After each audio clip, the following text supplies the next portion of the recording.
और रेट्स इन पाकिस्तान आज की इस वीडियो में आपको बताने वाला हूँ। मैं 19 अगस्त 2020 की सुबह टॉपिक करते हैं स्टार्ट, और आपको बताता हूँ जो रेट्स के बारे में बात नहीं करेंगे कि बाईस कैरेट के हिसाब से आपको गोल्ड की कीमत क्या प्रोवाइड करनी पड़ेगी, और इसके अलावा आपको जो इसका रेट जो 7 तोला के हिसाब से 24 कैरेट 7 तोला के हिसाब से जो गोल्ड की कीमत है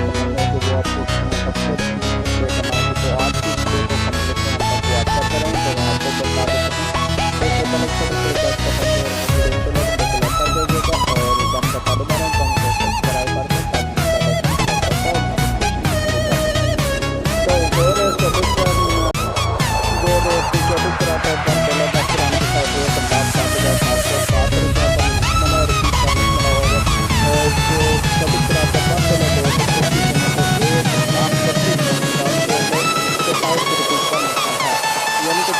का पहले के बाद अभी बात करते हैं 22 कैरेट पर 10 ग्राम सोलह की कीमत है जो आपको 98,731 रुपये जो है वो अदा करना है। और 22 कैरेट का पहले जो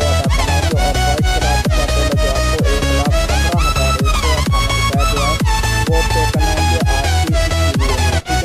ये आपने जो है रेट जो आपको मैंने बताया उम्मीद करता हूँ कि आज की वीडियो आपको चलेगा। जो पाकिस्तान में बात करते रहते हैं तो इसके अलावा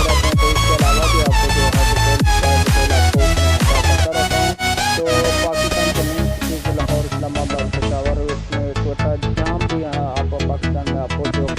जो है आपको बताया